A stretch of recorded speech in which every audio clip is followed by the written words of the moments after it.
What's up, everybody, and welcome to another edition of the MMA Corners Prediction Show. As tonight we're coming at you with a doubleheader, as we'll be breaking down both Ultimate Fight Night 19 and UFC 175. And as always, tonight's show is brought to you by Battle Bomb, the only pain reliever with the knockout power. Check them out, battlebomb.com. And audio for tonight's show is brought to you by Soul Electronics. Soul, power, clarity, comfort. Right now you can pick up their SL300s. Sound better than any of the Beats studios for $79. SoulElectronics.com. Go get some. Anyway, this is Jason Schilke filling in for Josh Davis this week, and I am joined, filling in for Justin Fuller, Eric Reinhardt. How you doing, my man? Not too shabby. I hope you have a long weekend coming up, Jason, because I sure do.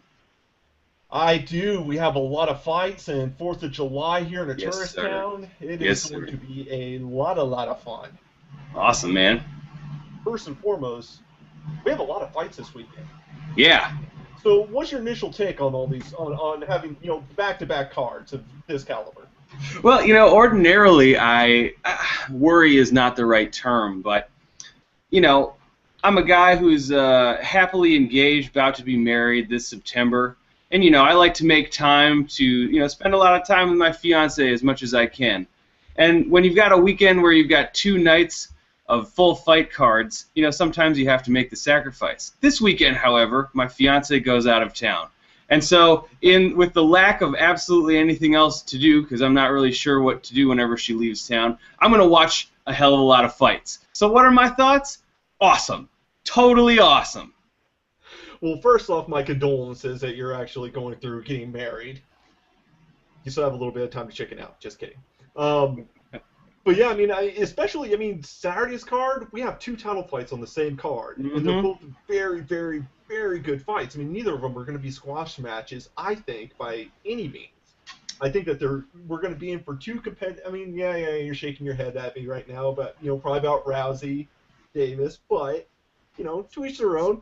I think it's going to be a competitive fight, but we'll have time to debate this here in a few minutes. But first, let's run down Tough 19 really quick, the finale. That's going to be airing Sunday. Let me see. You'll be able to catch the early prelims on Fight Pass, and then the main card's going to be kicking off at 9 p.m. Eastern, 6 p.m. Pacific time on Fox Sports 1.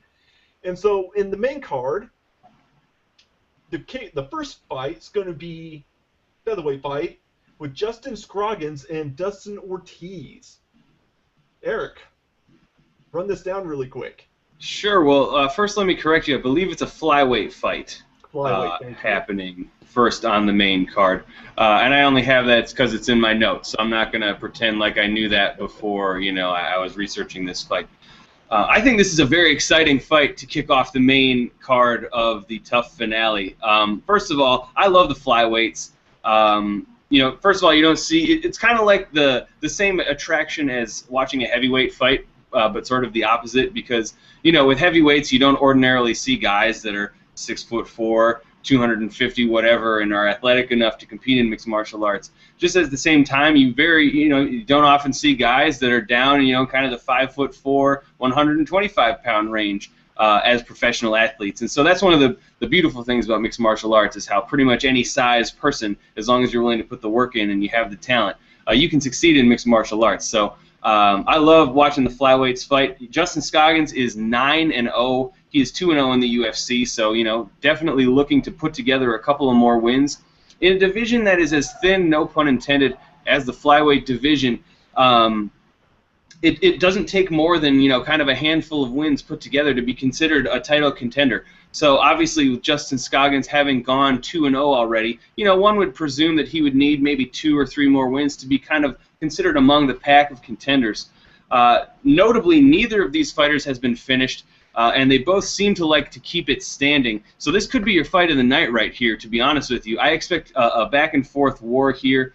I do have Ortiz handing Scoggins his first pro loss, however, if only for the reason because, Ortiz is slightly more experienced as a fighter. He's got 16 pro fights, 3 in the UFC, and his only loss in the UFC is against John Moraga, and that was by split decision. Obviously, John Moraga is no pushover, so I think that Ortiz has had the higher quality of competition, and not to say that Scoggins is going to get walked through on Sunday night, but I do believe that Ortiz is going to come out victorious. You know, I am with you on that one, and it wasn't like it was a clear-cut loss for Ortiz against Morgana. It was a split decision victory, so it wasn't a one-side fight by any means. So, I do think that he's going to have the experience edge. He's actually 4-1 dating back to his Strikeforce days, so he does have the experience edge. These guys, they are going to I think they're going to stand and trade and bang, and like you said, I think there's going to be a lot of fireworks in this one. And Amen. I got Ortiz taking it. I'm thinking TKO sometime during the fight. We'll say second round. I think it's going to be a decision, but I think it's going to be a hard fought one by Ortiz. But I do think this one's going to go the distance. All right, and then in the next bout we have undefeated Guto Inocente. I'm saying that so wrong. Guto Inocente. Okay, I was close. There you go. Against Derek Lewis. Break this one down, Eric. Sure, I'm probably pronouncing it wrong as well, and I'm sorry, Jason. I have to correct you again. Guto Inocente is 6-2 professionally, according to my research. This is his. He's 6-0. I may have been looking at. I did do my research on Wikipedia, so that could be why.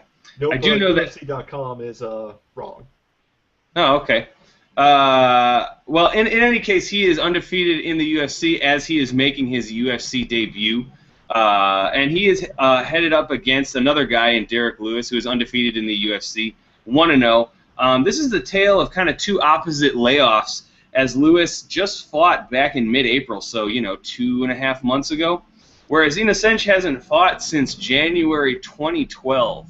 So, that's pretty significant, having a 2.5-year layoff from fighting as opposed to just 2.5 months. Lewis has never been finished and has 9 of his 10 professional wins are by knockout or technical knockout. So, it's fairly obvious what this guy likes to do. Despite Inocente's more balanced winning record, I believe he's got 2. And again, I probably was looking at an incorrect record here, but it appeared that he had one more submission win than knockout win. But that being said, he's got that kickboxing background. So in terms of heavyweight fights, if you're going to see a heavyweight fight, a slugfest is probably the best kind of heavyweight fight, at least in this guy's opinion. And so it appears that this is probably going to be just that. Unless Inocente can fight through his ring rust, I think Lewis is probably going to take this one. He's the much bigger fighter. I want to say he's somewhere in the neighborhood of 250 pounds, whereas Inocente in the past has fought at light heavyweight. So he's, a smaller heavyweight fighter. And Lewis has fought and won 5 times since Inocente's last fight. So, unless Inocente can really bring some impressive striking to the octagon on Sunday night, I don't see him getting past Lewis's firepower. I'm right there with you on that one as well, because the number one way to defeat ring rust is not give him a chance to get over the ring rust. Right. Lewis, with his devastating power that he's shown that he has, winning 9 out of 10 by knockout, if he just goes out there, just lays it on thick from the get-go, it's going to be a really, really short night. And I don't foresee this leaving the first round by any means. I think I have to agree with you there, Jason. I think it's going to be Lewis by knockout or technical knockout sometime in the first. Yep. So we're in agreement on that one. So, and I believe in the middleweight finale, we have Diego Lima and Eddie Gordon. Yeah, Eddie Gordon, for video game fans who may be watching tonight, I always think of Eddie Gordo, the character from the Tekken series. Obviously, Eddie Gordon is a much different style of fighter than Eddie Gordo, the capoeira specialist in Tekken. But that's just what I think of when I hear that name. Both of these guys have pretty impressive records. They've only lost 1 time apiece. Eddie Gordon with 6 wins, Diego Lima with 9 wins. Gordon's going to have more power coming into this fight. And he'll likely be looking for a decision victory. I don't know that he's going to try to get cocky and go for anything more than points, because Lima has shown that he's very dangerous on the ground. So Gordon is obviously more of a wrestling first fighter, and so even if he does get Lima on the ground, he's going to have to be very careful, as we've witnessed in the other fights this season, that Lima is very, very capable of taking a submission at any time, particularly early in the fight, but really any time throughout the fights. Gordon is a training partner of Chris Weidman, if I am not mistaken here, and they are the same weight class, so you have to think that those two have been seeing a hell of a lot of each other in the gym. So when you're talking about the kind of middleweight competition that we're comparing here, Gordon seeing a guy like Chris Weidman on a fairly regular basis, no disrespect to Lima's team, but obviously Weidman being the middleweight champion, he has a certain amount of cachet and experience that goes with him. So for Gordon to be training with him on a regular basis, I think gives him a real advantage. Lima was more impressive during the season. Gordon won his 2 fights by decision. Lima submitted both of his fights his opponents in the tournament. But that being said, I do think that Gordon has the training regimen, the training caliber, and also the wrestling talent to, I think, put Lima on the ground and keep him there and just outpoint him for the duration of the fight. All right, and in the light heavyweight final, we have Corey Anderson and Matt Van Buren. They say that wrestling, or some people say that wrestling is the best base for MMA, and I think that is really the advantage that Corey Anderson has, despite having several fewer fights than Matt Van Buren. Corey Anderson is 2-0 professionally, whereas Matt Van Buren is 6-2. But again, Corey Anderson was a pretty high-level wrestler, and so has that experience to fall back on. And we've seen guys in the past, and obviously the game has evolved a little more since then. But I think there's still something to be said for elite-level wrestlers coming in and primarily using their wrestling talent to find success in mixed martial arts. Obviously, sometimes this doesn't make for the most exciting fights, but we've seen guys with wrestling backgrounds come in, and use that to see, an incredible amount of success in mixed martial arts, as I just said. I think Matt Van Buren's best asset, aside from his height, he's 6'5", is his toughness and his never say die attitude. We saw in the semifinal fight that he had against Dan Spahn. Spahn had his back and really was threatening to finish the fight over the course of the first round.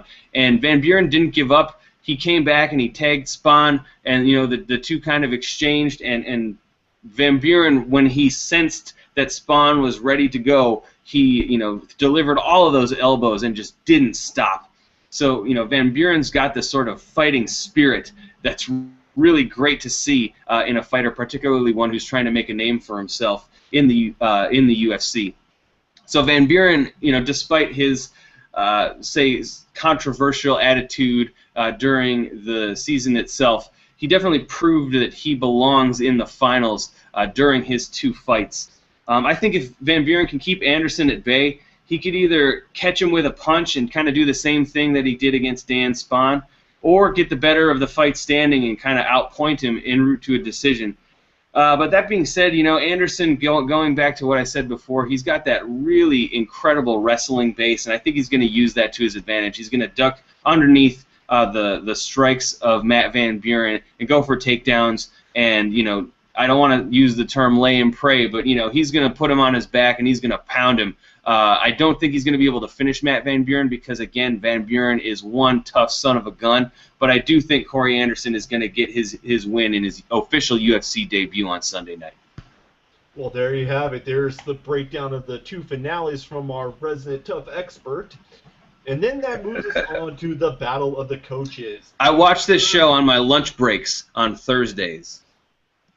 There you go, man. Because I DVR it.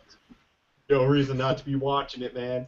So now we have the Battle of the Coaches. We have the Answer and the Prodigy. Now, BJ Penn, we've not seen him fight since December 8, 2012, since he took that one-sided ass whooping from the hands of Rory McDonald.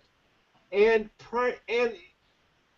before that, he only won 1 out of his last 4, with his only win coming against Matt Hughes back at UFC 123 in 2010. So BJ Penn, he's coming in having, he hasn't won a fight in almost 4 years. Well, Frankie Edgar, he had those 3 losses, but then he had that dominant performance against Charles Oliveira, but that was over a year ago as well. So you got 2 guys both coming off a layoff. But the question that really is, bugging me about this is BJ Penn. Does he have anything left to offer at this point? He's been in the game for a long time. Even though there's not a whole lot of tread on the tires, or a whole lot of tread missing from the tires, he hasn't had. He's still under 30 professional fights. He's had 27, I believe, and he's still fairly young at 35 compared to some other competitors in the sport. And he hasn't, and up until late in his career, he hadn't really taken a lot of punishment. Up until he fought the likes of Rory McDonald. But, he fought Nick Diaz. He was fighting, John Fitch. Those are guys that were able to beat him down. George St. Pierre. But with that, with all that out of the way, I have a really hard time seeing Frankie Edgar not winning this fight. Because yes, he's been in a lot of wars. Those battles with Gray Maynard go down as some of the best fights in history. His fights against Benson Henderson, they are kind of iffy. One could say that he won that he should have won those fights, that Benson didn't deserve the decisions, but that's neither here nor there. But I just think at this point of his career, Frankie Edgar has a lot more bringing to the table than BJ Penn. We saw the best BJ Penn had to offer back in 2005, 2006. And it's been nothing but downhill since there. So I'm going to take Frankie Edgar. I still think BJ's too stubborn, too tough to get finished. So I think we're just going to see a 5-round ass whooping delivered by Frankie Edgar. What's your take, Eric? Yeah, it's hard to disagree with anything you've said. In fact, you've taken some of the notes right off of my page here. I think the most relevant statistic that you cited here is that Penn hasn't won since 2010, and that was against Matt Hughes, who was not the Matt Hughes that people got used to seeing in the earlier part of the last decade. So, for all intents and purposes, besides Matt Hughes, he's got, 4 losses, something like that, in his last couple fights, and then a draw with John Fitch. So, kind of a decidedly unimpressive end to BJ Penn's career, as it were, or at least the end portion, as it seems to be. Frank Edgar, does have those losses, but those losses are to Jose Aldo, who's one of the best pound-for-pound fighters ever. Benson Henderson, who was much bigger physically than Frankie Edgar during both of their fights, and that's not discounting the incredible skill that Benson Henderson possesses. And then, of course, Gray Maynard, a long time ago, and he avenged that loss ultimately later in his career. So, Edgar's losses have been to world-class champion caliber guys, and I don't think that same thing can be said for BJ Penn. At least not in all cases. Pretty much all cases, but not all cases. That being said, I have to agree. I don't see Penn finding his way out of this one. I don't think that Edgar's necessarily going to put a 5-round ass whooping on him, but I think he's just going to do the same thing to him at 145 pounds that he did to him at 155 pounds, is to just sort of employ the same strategy that he and Dominic Cruz like to do, which is, feint, step in, pop, pop, step out, circle, circle, circle, feint, pop, pop, step in, step out. That's their game. Maybe go for the takedown if he sees it. But I think he's going to outpoint him largely on his feet. I don't think that BJ Penn's going to take a whole lot of damage here, but I do think that Frankie Edgar is going to win decisively on Sunday night. Yeah, I'm right there with you on that one. I just don't know what BJ Penn has left off for the sport. But then again, we've seen crazier things. Hendo knocked out Fedor, right? So anything can happen. I love BJ Penn. He was one of my favorite fighters to watch, back when I was first getting into mixed martial arts, say around 2006, 2007, kind of when he was really coming into his elite level at the lightweight division. But yeah, I think what we're seeing here is just, he's had a long career. Just in terms of years, you're right, he hasn't had so many fights, as guys who have been in the sport as long as he has. But, he's taken some kind of interesting challenges over the years, and I think he's put more wear on his body than his record would indicate. And, he's never been a guy who, at least by reputation, has been so excited about the fitness aspect of mixed martial arts, as it were. So, I think we're seeing him kind of in his victory lap, so to speak. I think he'll always be a draw with the UFC just by virtue of his previous success. And I don't think that he'll be ushered out of the UFC until he starts taking, like, really brutal knockout losses or something like that. So I think he's got a career with the promotion as long as he wants one. Yep, and it'll be interesting to see. Maybe he'll shock us all. Who knows? But you can catch the early prelims on Fight Pass. They start at 6 p.m. Eastern, 3 o'clock Pacific. And then from there, they jump over to Fox Sports 1 at 7 p.m. Eastern. You can do the math. And then the main card starts at 9 p.m. Eastern. You can do the math. Now, math. The big card. I was told there would be no math. Well, they lied to you. Now, the big event of the weekend. UFC 175. Saturday. Headlined by Title Fight, and also co-headlined by Title Fight. Machida trying to capture gold at 85 against reigning champion Chris Weidman, and Ronda Rousey will be trying to defend her women's bantamweight title once again against number 2 ranked Alexis Davis. Eric, which fight intrigues you most on this card? Oh, definitely the main event, without question.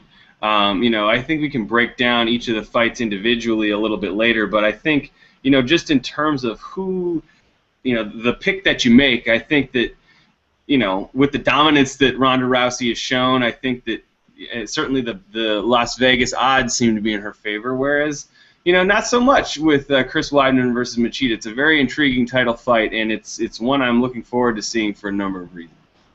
Yeah, I'm right there with you. And then there's also some great fights on the other card. I mean, we have Uriah Faber and Bruce Leroy headlining the Fox Sports 1 prelim cards. We have Chris Camozzi and Bruno Santos. We have George Roop and Rob Font. I mean, the undercard's actually stacked with fights as well. So, I mean, from top to bottom, it's going to be a really, really good card. And Kevin Casey making the quick turnaround. He just won, at RFA? And now he's going to be fighting on the Fight Pass prelims for this event. So, going to be a whole lot of action, but let's get right down to it. Marcus Brimage and Russell Doane? I'm going to go with Doane. Russell Doane. I'm not sure. I could be wrong. We're all horrible at pronouncing names, but you got first go with this one.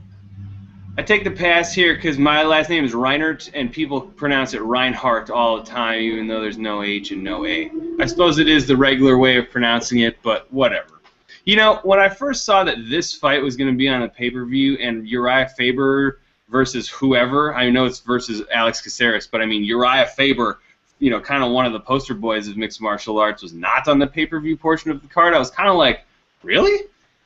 But then I realized, Uriah Faber isn't going to necessarily boost the pay-per-view rate for the UFC all that much through his inclusion on the pay-per-view portion of the card. Obviously, the 2 title fights are the big selling point here.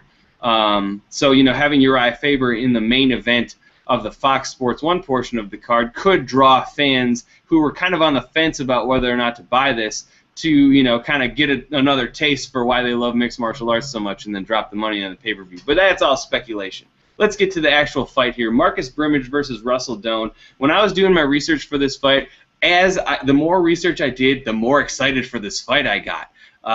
Both of these guys are, kind of right on the verge of contending for the title in the bantamweight division, and I personally can't wait for this one. Right off the bat, Brimage put together a very impressive title run, a very impressive run before losing to Conor McGregor, which is certainly nothing to be ashamed of. Conor McGregor's basically been on a tear since he arrived in the UFC, and even before that. My main concern with Brimage is that he hasn't fought in more than a year. And, for me, one of the most important things is consistency. And I think having a year off, that's a pretty long time. So it'll be interesting to see how he performs, having had that rather long layoff. Doan has 6 wins by knockout or technical knockout and 5 by submission. So, he's a pretty well-rounded fighter. His UFC debut over Leandro Issa, which was his most recent fight, also ended by submission. So, again, a very well-rounded fighter. To me, this seems like Doan's fight to lose. Again, he's fought more recently. He's got, a lot of finishes on his record and just sort of more fights, generally speaking. Brimage was very impressive early in his UFC run, but I think Doan is going to use him as a stepping stone to greater success in the bantamweight division. I'm right there with you. While I am impressed by Marcus Brimage, he does have some pop in his hands. I just think that Doan's game is much more well-rounded. In fact, I know his game's much more well-rounded than Brimage's is, and I think that it's going to be up to him to dictate where the fight takes place. If he's comfortable on the feet, he's going to keep it on the feet. If he's not comfortable on the feet, he wants to take it to the ground, he's going to be taking it to the ground. So I'm right there with you. I think Doan's going to take this fight. I think it's going to be a lot. I think it's going to be, not a blowout by any means. I think we're going to see 3 rounds of action out of this one. But, then again, I'm known to be wrong on occasion. So who knows? But no, I think both these guys are going to bring it. Again, I think they're going to look to prove. They're kicking off the show, right? So, or at least the pay-per-view portion of the show. So I think they're very keenly aware of their role here, and the fact that they're essentially replacing one of the bigger stars in MMA history in Uriah Faber. So, obviously all UFC fighters are going for the win, but here's hoping that these two bantamweights really realize the position they're being put in and really bring the action.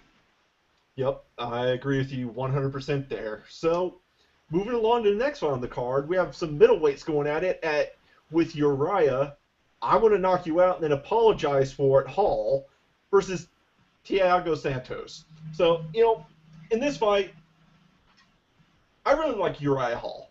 He has a lot of pop in his hands, and, he just, every time you see him, it's just like he gets better and better. In his last fight, of course, it was against Chris Lieben. Lieben quit on his stool, so we didn't really get to see that much. And then in his fight before that, his fight against John Howard, kind of got screwed by the judges, but that's why you don't let it go to the judges. So, but, Hall, he has, especially in his last fight against Chris Lieben, he did look good, even given who he was against, because Chris Lieben, he's known as a warrior. And even if Chris Lieben's at the end of his career, to get him to quit on his stool in between rounds, that's saying something. That's saying you're putting an ass whooping out on somebody. And Thiago Santos, the kid, obviously, he's got skills as well. He came out, he knocked out Ronnie Marks quick fashion in his last fight back in March.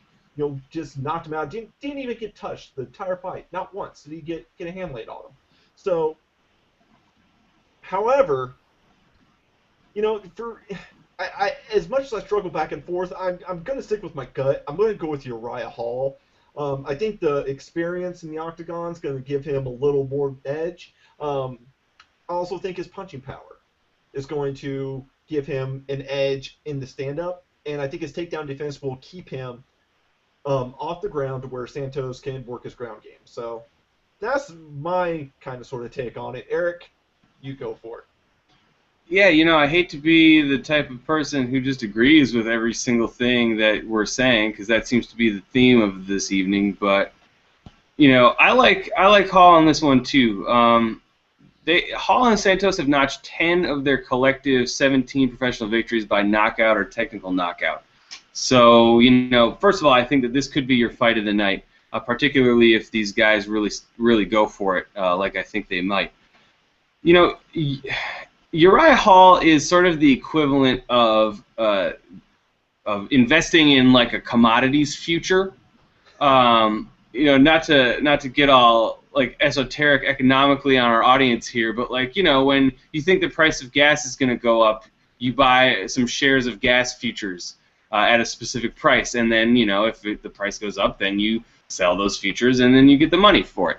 I'm oversimplifying it, I'm sure here, but here's what I mean. Uriah Hall has shown an incredible amount of potential, especially during the Ultimate Fighter, and I don't think that's been forgotten. That wheel kick knockout that he had, it was one of the most incredible knockouts that I think anybody's ever seen in the world of mixed martial arts. And I don't think people are going to forget that. And I think that's really what people are betting on, is that if he can kind of put it all together, can he have complete fights that are as impressive as some of the moments and the flashes of talent that he's shown throughout his career.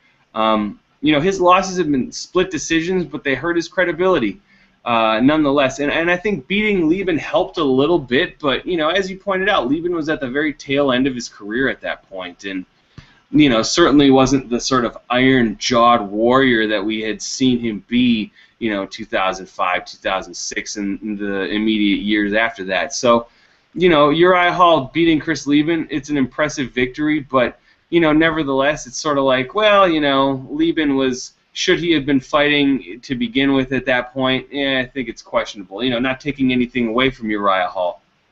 Santos lost his UFC debut to Cesar Mutanch, who himself has looked pretty impressive in his UFC career. So, I mean, Santos, even though he's got the one loss in the UFC, I don't think that it's against, certainly not against some can. So, and like you said, his one victory came, I think, within 1 minute of the fight. So, he's looked very impressive in victory and lost to a guy who himself has looked very impressive. So, this is a very tough fight for me to call, but, I go back to what I said before about seeing the sort of potential in Uriah Hall. I think it might come back to bite me in the ass here, but I'm going to pick Uriah Hall here just because we've seen, again, the flashes of incredible talent that he seems to possess.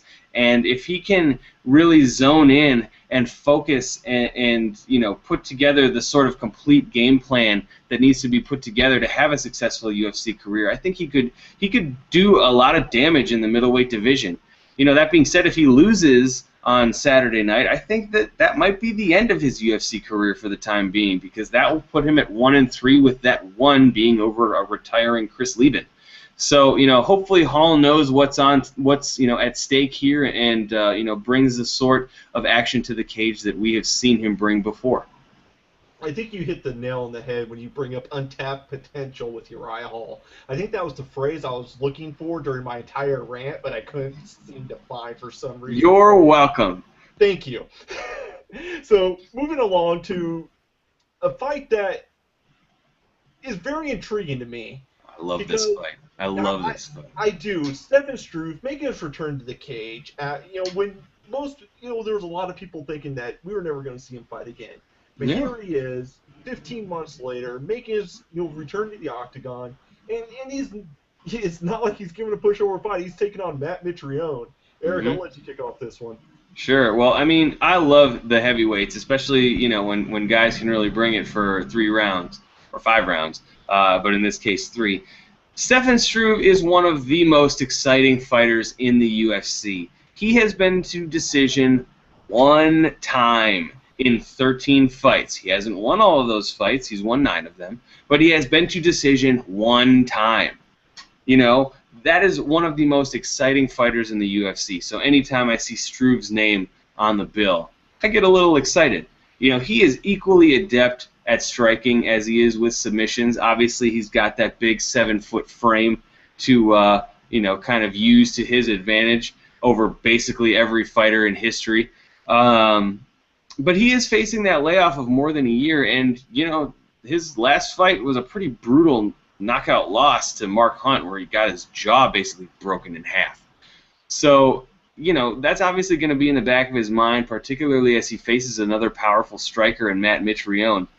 Mitrione himself has had kind of a so-so career. This is probably his last chance to really contend in the heavyweight division. I think if he loses this one, I'm not going to say that he's going to be out of a job in the UFC, but I think that's going to kind of put the nail in his potential contention coffin, if you will. That's a mouthful. Mitrione's one advantage here is obviously his power. all 4 of Struve's UFC losses have been by knockout or technical knockouts. So if Mitrione is able to duck underneath Struve's considerable range and land some leather on his chin in a similar fashion to the way Mark Hunt did, I think that he could find himself winning here.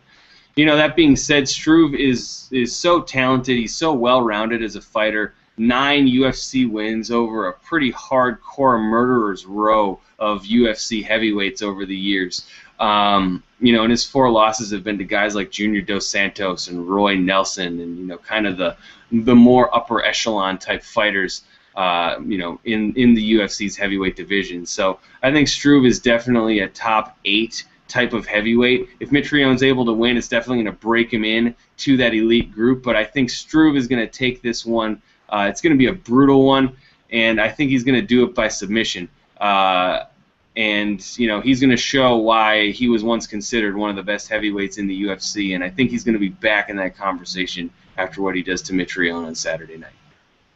Finally, we have a chance to disagree on something. It's taken this long, but we disagree. But I got Mitrione in this one, and, okay. And this is why. Number one, Stefan Struve coming off of that long layoff, 15 months, and like you said, his last knockout against Mark Hunt, that was one of the most devastating knockouts we've seen in the heavyweight division. Number two, every time that Stefan Struve is lost in the UFC, it's been with him staring up at the ceilings, and against Travis Brown, against Junior Dos Santos in his UFC debut, against Roy Nelson, and then against the aforementioned Mark Hunt in this unbeknownst career resurgence he's been having as of late. Right. So that's always cast a huge shadow of doubt over Struve's chin. Yeah. And Matt Mitrione, we know he hits like a truck. And with 15 months outside of the octagon, I don't think Struve's reflexes are going to be there. They may be, he may be able to block some, he may be able to roll with some, but Mitrione, he's going to be able to throw that one that's just going to be able to land. And he has that type of power that if he touches you once on the chin, he can put you down and out. And, as much as I would like for this to be a feel-good story, happy ending, la la la, rainbows and unicorns and Skittles flying all over the place, me smacking my microphone, I don't see it happening like that. I think that it's going to be another nasty knockout. I think that Mitrione's going to nail him with one of those right hands, and he's going to be staring at the ceiling again. Hopefully he doesn't get hurt too badly. But that's the way I see this game. I agree with you, Jason, but I think that's not the end of the fight. I think Mitrione's going to land one, Struve's going to go down, Mitrione's going to get overzealous on the ground and get caught in a submission. That's my prediction. Hey, it could happen either way. Or he could have a failed walk-off knockout. Yeah, there you go. We could have another one of those. That'd be really interesting as well. So, co-main event time. The untouchable Ronda Rousey against Alexis Davis. You can go ahead and kick this one off. Yeah, I mean, Rousey's like a 10-1 favorite in the odds or something like that. Part of me wants to go back to Memorial Day weekend because I was on the written prediction panel for UFC 173, and I was among the 3 writers who said, there is no possible way that Renan Barão can lose to TJ Dillashaw. And then what happened? So, as much as I want to say that Ronda Rousey's going to just, kind of do the same thing to Alexis Davis as she did to every single other opponent that she's ever faced in the mixed martial arts world, the UFC 173 fight kind of gives me pause and reminds me to paraphrase another non-mixed martial arts promotion. Anything can happen in the world of, in this case, mixed martial arts. But that being said, Alexis Davis doesn't possess the sort of knockout-type power that TJ Dillashaw demonstrated against other fighters too, but against Renan Barão at UFC 173. And I think that's the big difference here. Ronda Rousey is not going to be beaten by submission. She is not going to be the type of fighter who is allowed to be outpointed by some, pit-pat point-type striker, because Ronda Rousey's just too aggressive. She's going to go in, clinch up, slam, and then go for a submission or a TKO or something like that. So the only hope, I think, against Ronda Rousey is to knock her out. And so far, none of the bantamweights that she's faced has been able to do that. And I don't think Alexis Davis is going to be that fighter. Let me see what else I have written down here. Davis is on a 5-fight winning streak, so definitely deserving of this opportunity. Unfortunately, it's kind of like a lamb to slaughter type situation. And I know I'm not the only person saying that, so I don't really feel bad, because Ronda Rousey has, shown that sort of dominance throughout her career, but specifically throughout her UFC career. At this point, again, I don't see anyone out-grappling Rousey, nor do I see her allowing an opponent to score points en route to a decision. So, Davis is not a powerful striker, so this one is going to probably end just like every other one of her fights besides one has ended, and that's with Rousey cinching up a submission and taking the victory and keeping the belt.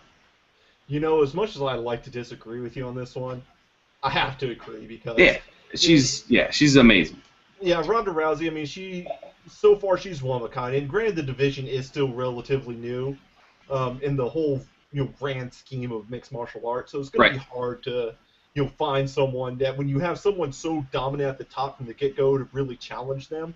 But as the division continues to maturize, we're going to see these contenders come up that are actually going to be able to match up with Rousey. Absolutely. I mean, well, remember that, a few years ago, everybody was talking about Gina Carano and then Chris Cyborg and, their contemporaries. And then suddenly, who's this new person, Ronda Rousey, who comes up, shoots to the top of the division, and now she's one of the biggest stars in mixed martial arts and in sports generally speaking. So, I think it's only a matter of time before we see another fighter in the bantamweight division come up and really challenge for her title, like you've been saying. Yeah, or hopefully Kat Zingano gets over her injury and her other injuries going on, because as far as I'm concerned, she's the only person that has a chance of beating Ronda Rousey. This is another fight for Rousey. I think if we're being 100% honest here, I think that this is a fight thrown onto a card to help out a champion whose draw was fighting Anderson Silva. And this is the first time he's not fighting Anderson Silva, and so they want a little bit of reassurance there to make sure people view the new middleweight champion. That's my personal take on it. I totally agree, but I also think that it is indicative of the UFC's effort. I mean, this is obviously one of their big cards for the year. There's this one, there's the end of the year show, and then there's the Memorial Day weekend card. Those are their big three. And they obviously try to stack those as much as possible, barring injuries or whatever. So I think that they've done a very good job of putting 2 title fights on this one, just like they did 2 title fights at UFC 168, which was the year-end show at the end of 2013. So, they're very conscious of the need to not only make their big shows extra big, but I think as they're going to start to learn, they're going to need to, and this is something that I preach in pretty much every episode of whatever it is that I'm on for the MMAcorner.com, but the need for the UFC to really put together mega cards as much as possible, not just trying to surround them around one fight, because that is not going to sell pay-per-views, as I think we're going to witness whenever the UFC 174 ratings or buy rates are released, if those are ever released. Well, of course, they're never really released because UFC being a private company, they don't have to release them. But most people, they go to Dave Metzler. They think that he's the most accurate at, predicting or analyzing what UFC buy rates are. So, it'll be interesting to see once those numbers come out. But anyway, back to prediction. Rousey by armbar. 4 things in life are guaranteed, right? Except for in the last fight against Sarah McMahon, because who saw that? She needed the crap out of her. Oh my God. Yeah, I know that hurts my stomach just thinking about it. Yeah. So sometimes I think if I'm first of all, I'm 29, so I'm well past being able to really take any athletic endeavor seriously. But sometimes I wonder if I could have given mixed martial arts a run if I had really started to take it seriously earlier in my 20s. But then, I see people get kneed in the liver, and I'm like, nope, I'm glad I did not do that. And then I drink another beer. See, I did. I tried as an amateur, and I was going to go professional. Injuries prevented that. But now that I see the way that the game has evolved, and I'm like, I'm kind of glad that I broke my back. But moving along here, we got a big fight coming up. Chris Weidman making the second defense of his middleweight title against former light heavyweight champion, Lyoto Machida. Now, I'm going to go ahead and kick this one off. Do it. I think Machida comes away with the victory on this one. Ooh. Here's why, okay? Okay. Well, number one, Lyoto Machida is going to be the naturally larger man. He's competed at 205 his whole career up until his last couple fights. So, he has that going for him. He's been hit by bigger guys. He's, beat up bigger guys than Chris Weidman. So, whenever you want to take that as an advantage, he has that going for him. But I think the biggest thing Lyoto Machida has going for him, which Anderson Silva showed against Chris Weidman, but he went to Anderson Silva, is his counter-striking ability. I've been saying for years and years and years that Lyoto Machida is the best pure counter-striker in mixed martial arts. That's probably true. He's an elusive target. If he can slip his punch, if he slips one of your punches, you're going to eat 2 or 3 in return. That's his game. That's what he is best at. And with Chris Weidman, we saw it in his fight, especially in the first fight. Anderson Silva was able to slip so many of his punches, but he was more interested in clowning than he was in firing back. And I think that if Lyoto Machida uses those situations to fire back, he's going to give Chris Weidman a really, really tough evening. And I think that he could possibly pull away a decision. And plus, if he could get it into those 4th and 5th rounds, Chris Weidman's never been there in the UFC, whereas Lyoto Machida has, multiple times. Now, the one thing that Chris Weidman does have going for him is his edge in wrestling. I think if he can get Machida down and he can put some beat down on the ground, that's going to be his way of winning the fight. But Machida has great takedown defense as well. So, you combine all those things, and I just look at Machida, all the experience he's had, all the big fight experience he's had, all the title fights he's had, and then you have Chris Weidman, whose claim to fame has been 2 fights against an aging Anderson Silva. And when I look at everything and I play it out in my head, I just think that Machida is going to grind out a 5-round decision against Chris Weidman and put an end to the hype train. I know I'm in the minority on this one because I know what the odds are, but I think that Machida, I think he has the tools to beat Chris Weidman, and I think that he puts them together Saturday night. Eric. Well, the odds are pretty close, so I think that this one is a virtual toss-up. Really? Yeah, I mean, maybe I'm incorrect here, but I want to say that Weidman is like minus 180 or something like that. Like, not, So he's not 2-1 favorite. Yeah, but I mean, like, considering, what I consider, a significant favorite is like what you see with Rousey, where she's like minus 1,000. You know what I mean? Yeah. Like, compared to that, minus 180 is like, yeah, it's a pretty close fight. To me, anything that's within 200 is, to me, close. But I guess, maybe I'm a little more liberal with my assessment here. I think Weidman is still looking for that truly kind of title defense-defining win. Because, yes, he knocked out Anderson Silva, but as you pointed out, it was after Silva was doing a whole lot of clowning. And then, in his first defense against Silva, sure, he was doing just fine, but then how did Anderson Silva lose? Well, he broke his leg. So it's not like Weidman finished him. He broke, or Anderson Silva broke his own leg on Chris Weidman's leg. So, it was an unfortunate situation. It was a win still, but it wasn't like Weidman, laid leather on him or ground out a decision against him. So, I think he's truly looking to establish himself as a champion, and I think if he beats Machida on Saturday night, he'll be able to obviously say that. Machida is the best opponent yet for Weidman. I like this fight better than what was the potential fight before with Vitor Belfort, just because of exactly what you said, the success that Machida has shown throughout his UFC career, against pretty much a solid group of elite fighters throughout his entire career in the UFC. If he's able to execute his usual game plan for 25 minutes, like you said, I think he's going to take the belt home. But here's the thing. We've seen a couple fighters get the better of Lyoto Machida by basically preventing him from being as mobile as he usually likes to be. You know, Machida likes to stick and move. He likes to hop around the cage. He likes to, you know, operate in space. And when he was first put up against Quentin Rampage Jackson, I thought to myself, well, Jackson's just going to cut off the angles, you know, and outpoint him basically and prevent him getting too close and prevent him from doing what he usually likes to do. And that's exactly what happened.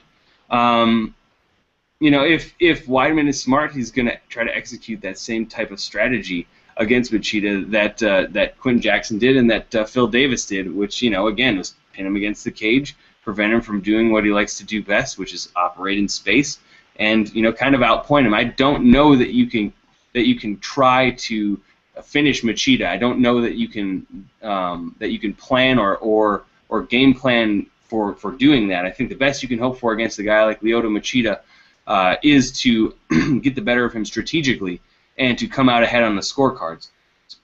So again, if Weidman is smart, that's exactly what he and his coaches are planning for. They're not trying to go for a big strike. They're not trying to go for, you know, some impressive finish. They're going to stifle Machida's offense and basically try to implement a small portion of their own game plan based largely on pinning him against the cage, taking him down if possible, controlling him largely, and that's going to be the key, is controlling Lyoto Machida. And I think Weidman is going to be able to do that. So, Jason, we disagree here, and I think Weidman is going to be able to come away on Saturday with the belt.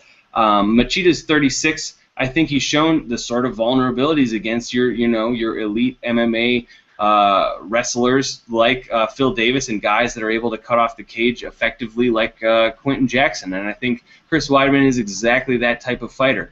Obviously, he's shown to have a lot of power, and he's got a very well-rounded game, and he's a smart guy.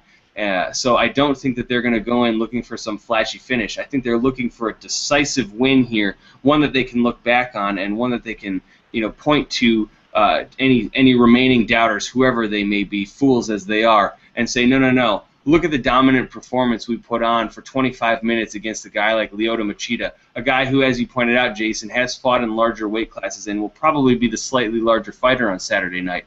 But that being said, I think Weidman is going to control the center of the octagon and basically press Lyoto Machida in a way that makes him uncomfortable and makes him unable to employ the sort of in and out, strike, move away game plan that he's used to doing. So in that way, I think Weidman is going to escape with the belt, with the credibility, and en route to what could be a lengthy reign as the middleweight champion in the UFC. Now, while we disagree and we both bring up some good points, I think one thing we can't agree on, this is going to be a hell of a fight. Agree, totally, man. All right, man. Can't wait for it. So before we wrap up this week's show, why don't you give us your final thoughts, Eric? Oh, I wasn't anticipating this. My final thoughts, I don't know. When UFC 174 was an extreme disappointment to me, and I'm just going to be honest. You can tell how interested I am in a particular UFC event by how much I tweet during it. The more I tweet, the more bored I am. Well, if you go back to, you know, about a month ago or 3 weeks ago with UFC 174, you know, you're going to see a hell of a lot of tweets in my timeline during the main event portion, or the main card portion. That's no disrespect to those fighters, but it just wasn't a particularly compelling card. You had a great flyweight title fight on top. You had a decent welterweight contenders match underneath that, but then, you know, 3 fights that were kind of inconsequential in the larger scheme of things. This is not that card. And again, I think it's a very conscious effort by the UFC to make sure that their big fights, the ones that tend, or that their big cards, the ones that tend to attract the most fans, just by virtue of their proximity to a holiday weekend, are as good as possible. Putting Ronda Rousey on the card is a fantastic move by the UFC in any situation, because she's one of the big stars, she's a very great promoter, and she's somebody that I think even casual fans want to see perform. Because, you know, women's mixed martial arts, as you pointed out, Jason, is still a relatively new phenomenon, particularly in mainstream American culture. So, you know, for somebody like Ronda Rousey, who I think is on the verge of being a true crossover star in American pop culture, is going to, you know, have center stage for a little while. I think that that's a very significant move by the UFC, and it's very smart of them to put her on some of these big show type of cards.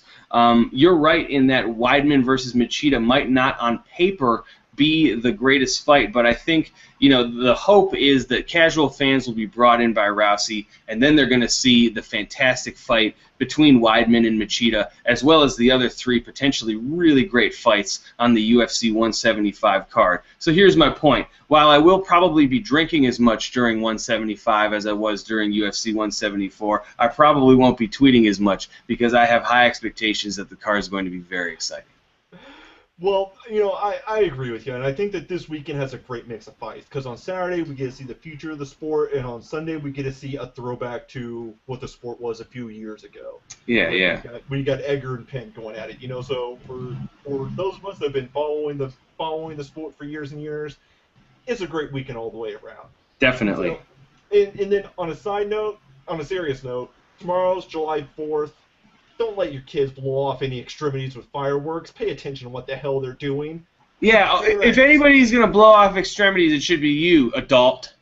Exactly. It should be me. Well, no, not me, because, I got kids to watch after, but watch after your kids. Don't let your kids blow off any hands or fingers or do any dumb shit with fireworks, okay?